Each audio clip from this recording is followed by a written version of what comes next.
काँग्रेस नेते कमलनाथ थोड्याच वेळामध्ये मध्य प्रदेशच्या मुख्यमंत्रीपदाची शपथ घेतील। कमलनाथ हे अनुभवी संसदपटू आणि केंद्रात अनेक खात्यांचे मंत्री राहिलेले आहेत। याआधीही त्यांनी मुख्यमंत्रीपद भूषवलेलं आहे, पण 1984 मध्ये शीख दंगल प्रकरणी कमलनाथ अडचणीत येऊ शकतात। त्यामुळे कोर्टात आता पुढे काय होतं याकडे सगळ्यांचं लक्ष आहे।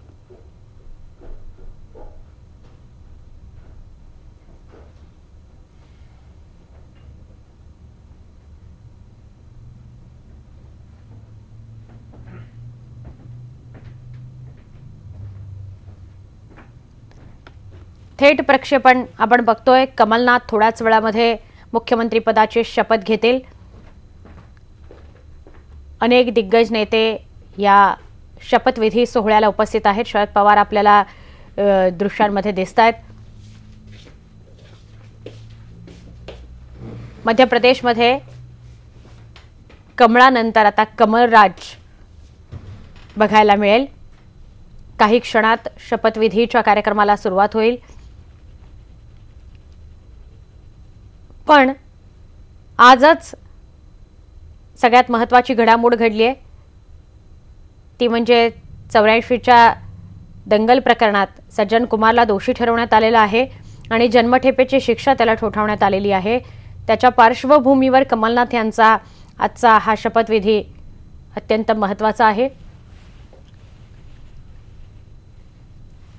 आमचे प्रतिनिधी विवेक कुलकर्णी यांच्याकडून अधिक माहिती घेऊया। विवेक, कमलनाथ काही क्षणामध्ये मुख्यमंत्रीपदाची शपथ घेतील, पण दुसरीकडे कमलनाथ यांच्या समोरच्या अडचणी वाढतील असंही म्हटलं जात आहे, कारण आजच 84च्या दंगल प्रकरणामध्ये सज्जन कुमार यांना दोषी ठरवलं गेले। जन्मठेपेची शिक्षा त्यांना सुनावण्यात आलेली आहे। नक्कीच या सगळ्या प्रकरणात कमलनाथांची भूमिका देखील, त्यांच्यावर देखील काही आरोप या प्रकरणात करण्यात आलेले होते आणि आजच त्यांचा शपथविधी होतोय। सज्जन कुमारांना शिक्षा देखील सुनावण्यात आलेली आहे। निश्चितपणे काही राजकीय प्रश्नांची उत्तरं कमलनाथ आणि काँग्रेस पक्षाला आज द्यावी लागतील हे अगदी निश्चित आहे। खरं तर आजचा दिवस हा काँग्रेससाठी अतिशय महत्त्वाचा आहे, कारण 3 हिंदी भाषिक राज्यांमधली महत्त्वाच्या ठिकाणी त्यांचे मुख्यमंत्री आज शपथ घेत आहेत आणि त्याच दिवशी हा निकाल येणं हे निश्चितपणे राजकीयदृष्ट्या काँग्रेसला अडचणीत आणणार आहे। अगदी अरुण जेटलींनी देखील या संदर्भात टीका केलेली आहे। गांधी परिवार आणि काँग्रेस पक्ष हे दोन्ही या सगळ्या घटनाक्रमाला जबाबदार आहेत असा देखील आरोप अरुण जेटली यांनी केलेला आहे। त्यामुळे आताचा शपथविधीचा जरी उत्साह असला तरी राजकीय उत्तर काँग्रेसला या निमित्तानं द्यावीच लागणार हे निश्चित आहे। नक्की विवेक, आता मात्र दृश्यांमध्ये पाहायला मिळते कमलनाथ यांचा काही वेळात शपथविधी होईल। अनेक दिग्गज नेते या शपथविधी सोहळ्याला उपस्थित आहेत। सगळ्या राजकीय पक्षांना जे भारतीय जनता पक्षाचे विरोधक आहेत त्यांना आम्ही एकत्रित घेऊन चाललेलो आहोत हे काँग्रेसला या निमित्तानं दाखवायचं आहे। निमित्त जरी शपथविधी असलं तरी लोकसभा निवडणुकीवर लक्ष ठेवून ही राजकीय खेळी केली जाते हे निश्चित आहे। एकीकडे आपण बघतो की फारुख अब्दुल्ला आहेत, शरद पवार, शरद यादव, स्टॅलिन यांच्यासारख्या नेत्यांना एकाच बसमध्ये घेऊन राहुल गांधी जात आहेत। एकीकडे हा सत्ताधारी भाजपला जरी इशारा देणं सुरू असलं तरी जे राजकीय पक्ष कुंपणावर बसलेले आहेत, विशेषतः बसपा, सपा किंवा पश्चिम बंगालच्या ममता बॅनर्जी असतील, ह्या काहीसं फटकूनच काँग्रेसशी वागतायत। त्यांना देखील एक संदेश देण्याचा प्रयत्न राहुल गांधी ह्या निमित्ताने करतायत, कारण अजून देखील राहुल गांधी आणि इतर जे नेते आहेत त्यांचं राहुल गांधींचं पूर्ण नेतृत्व मान्य करत नाहीयेत। इगोचा विषय येतो अशी देखील या सगळ्यामध्ये चर्चा आहेत। विशेषतः आजच्या शपथविधीला मायावती आणि पश्चिम बंगालच्या मुख्यमंत्री ममता बॅनर्जी हजर झालेले नाहीत आणि कालच स्टॅलिन यांनी चेन्नईमध्ये म्हटलं होतं की पंतप्रधान पद राहुल गांधींनी भूषवावं। त्या पार्श्वभूमीवर सगळ्या नेत्यांना एकत्र आपण घेतो आहोत असं दाखवण्याचा राहुल विवेक, या माध्यमातून जसं आपण सांगताय की काँग्रेस शक्ती प्रदर्शन करण्याचा प्रयत्न नक्कीच करत आहे, पण काही प्रश्नांची उत्तरं सुद्धा काँग्रेसला द्यावी लागणार आहेत। पुन्हा एकदा याच मुद्द्याकडे यावं लागेल की कमलनाथ आणि आज 1984 मधल्या दंगल प्रकरणात जी सुनावणी झालेली आहे, सज्जन कुमार यांना जन्मठेपेची जी शिक्षा सुनावण्यात आलेली आहे, त्या पार्श्वभूमीवर कमलनाथ यांच्यावर झालेले आरोप याकडे अनेक गोष्टी चर्चेत येत आहेत। यामुळे अनेक प्रश्न चर्चेत येत आहेत। विवेक, पुन्हा एकदा हाच मुद्दा की जरी कुठेही कागदोपत्री किंवा गुन्ह्या संदर्भात किंवा आरोपपत्रामध्ये जरी कमलनाथ यांचं नाव नसलं तरी कमलनाथ यांच्यावर आरोप झालेले आहेत, ते म्हणजे लोकांना भडकवणं ज्या गुरुद्वाराला गर्दी होती, घेराव घातला गेलेला होता, तिथे त्या गर्दीचं नेतृत्व कमलनाथ करत होते आणि त्यामुळेही अनेक प्रश्नांची उत्तरं द्यावी लागतील. खरं तर कमलनाथ यांचा उल्लेख इंदिरा गांधींचा तिसरा मुलगा असे देखील केला गेलेला होता. ते इतके निकटवर्ती आहेत, इतके जवळचे आहेत गांधी परिवाराच्या, त्यामुळे त्यांचं काँग्रेसमध्ये असलेलं राजकीय स्थान हे अतिशय महत्वाचं आहे. आपल्याला लक्षातच येईल, संजीव गांधी यांच्या देखील अतिशय जवळचे हे नेते होते आणि ज्या वेळेस इंदिरा गांधींची हत्या झाली त्यानंतर दिल्लीमध्ये शिखांविरोधात जी दंगल उसळलेली होती त्यात कमलनाथ यांनी काही लोकांना भडकवणं, उकसवणं हे प्रकार केले असे आरोप देखील त्यांच्यावर झालेले आहेत.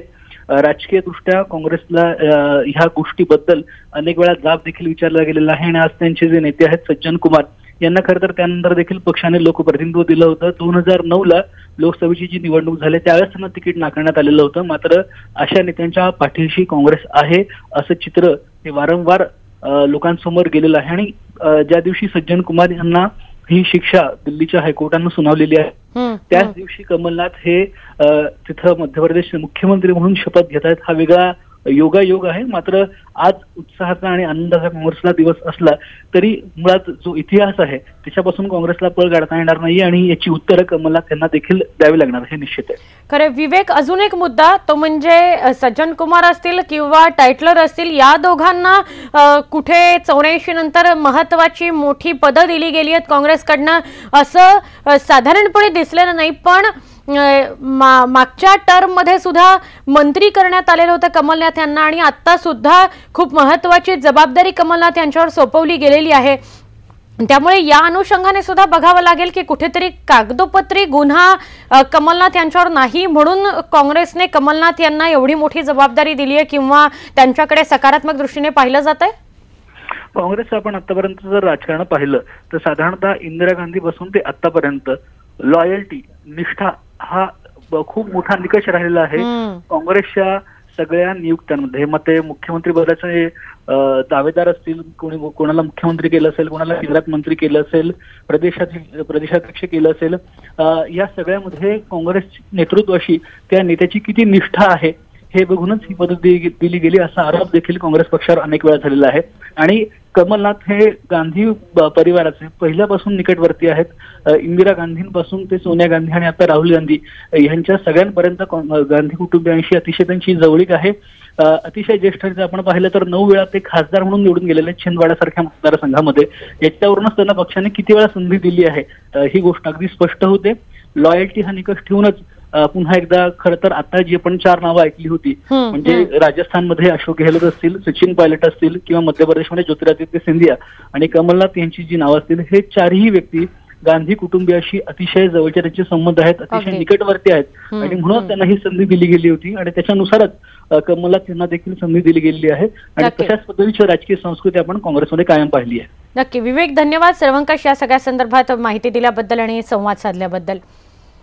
आमचे भोपाळचे प्रतिनिधी या सगळ्या परिस्थितीचा आढावा त्यांनी आपल्यापर्यंत पोहोचवलाय, तोही पाहणार आहोत. देखिए, काफी तेजी से लोगों के आने का सिलसिला शुरू हो चुका है और खास बात यह है कि जब समर्थक आने लगे तो समझ लेना चाहिए कि पीछे से उनके नेता भी आ रहे हैं. मैं मंच की आपको तस्वीरें दिखाना चाहूंगा.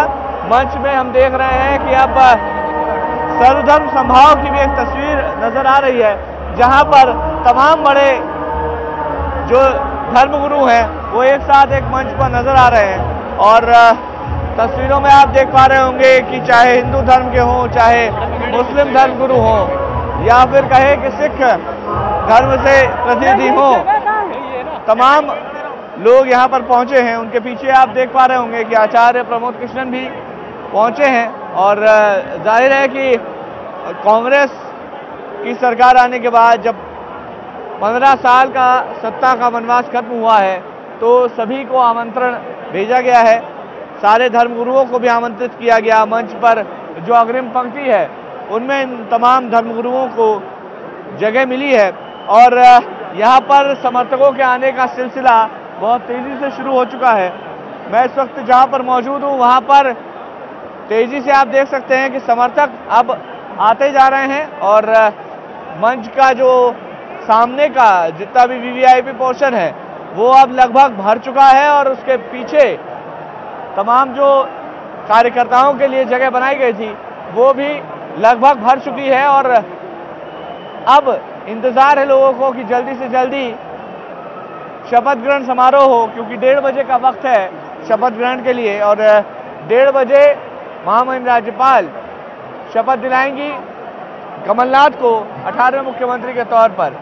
और यहाँ पर शंखनाद के साथ और मंत्रोच्चारण के साथ मुख्यमंत्री पद की जो शपथ है वो मुख्यमंत्री पद पर जब आसीन हुए थे तभी उन्होंने पूजा अर्चना की थी और कल रात को मंदिर भी गए थे, पूजा अर्चना वहाँ भी की और आज भी सुबह से ही घर में पूजा अर्चना का दौर जो है वो चल रहा है। भगवान के दर पर माथा टेक कर, हनुमान भक्त कहा जाता है कमलनाथ को और कमलनाथ ने छिंदवाड़ा में एक भगवान हनुमान की एक मूर्ति बनाई थी जो देश की सबसे बड़ी मूर्ति कहलाती है। तो यहाँ पर तस्वीरें अपने आप में बयां करती है कि कितना भव्य ये समारोह होने वाला है। मंच की ओर रुक करे तो मंच पर तमाम धर्मगुरुओं के अलावा कांग्रेस के वरिष्ठ नेता अब पहुंच रहे हैं और थोड़ी देर में राहुल गांधी, मनमोहन सिंह और मल्लिकार्जुन खड़गे के अलावा तमाम जो वरिष्ठ कांग्रेसी हैं वो आपको कुछ देर में इसी मंच पर नजर आएंगे और साथ ही नजर आएंगी महामहिम राज्यपाल जो कि शपथ दिलाएंगी कमलनाथ को। काही क्षणामध्ये कमलनाथ यांचा शपथविधी सोहळा सुरू होईल। अनेक दिग्गज या शपथविधी सोहळ्याला आलेले आहेत। विरोधकांची खूप चांगली मोठ बांधलेली आहे आणि शक्ती प्रदर्शन काँग्रेस करण्याचा प्रयत्न करत आहे। अनेक साधू संत या सोहळ्याला उपस्थित आहेत। कमलनाथ जेव्हा शपथ घेतील त्यावेळेला मंत्रोच्चार होईल असंही सांगितलं जात आहे। काही वेळापूर्वी म्हणजे आज खरं तर काँग्रेससाठी खूप महत्त्वाचा दिवस आहे, कारण 3 राज्यांमध्ये काँग्रेसचे नेते मुख्यमंत्री पदाची शपथ घेतील। अशोक गेहलोत आणि सचिन पायलट यांनी मुख्यमंत्री आणि उपमुख्यमंत्री पदाची शपथ घेतलेली आहे। ते दोघं देखील कमलनाथ यांच्या शपथविधी सोहळ्याला उपस्थित असलेले आपल्याला पाहायला मिळतात। काँग्रेस अध्यक्ष राहुल गांधी काही क्षणामध्ये उपस्थित होतील आणि नंतर शपथविधी सोहळा सुरू होईल असं कळतंय। कमलनाथ थोड्याच वेळामध्ये व्यासपीठावर दाखल होतील। कमलनाथ यांचा शपथविधी सोहळा एका बाजूला सुरू आहे, मात्र त्याच वेळेला अनेक प्रश्नांची उत्तरं काँग्रेसला आणि अनुषंगाने कमलनाथ यांना सुद्धा द्यावी लागतील, कारण 84च्या शीख दंगल प्रकरणामध्ये आज सज्जन कुमार यांना दोषी ठरवण्यात आलेले आहे। जन्मठेपेची शिक्षा त्यांना सुनावण्यात आलेली आहे आणि त्याच प्रकरणामध्ये कमलनाथ यांच्यावरही अनेक आरोप झालेले होते। दंगल भडकवण्याचा, लोकांना भडकवण्याचा आरोप त्यांच्यावरही होता। त्यामुळे अनेक प्रश्नांची उत्तरे कमलनाथ यांना सुद्धा द्यावी लागणार आहेत। दिग्गज नेत्यांची मांदियाळी व्यासपीठावर उपस्थित आहे।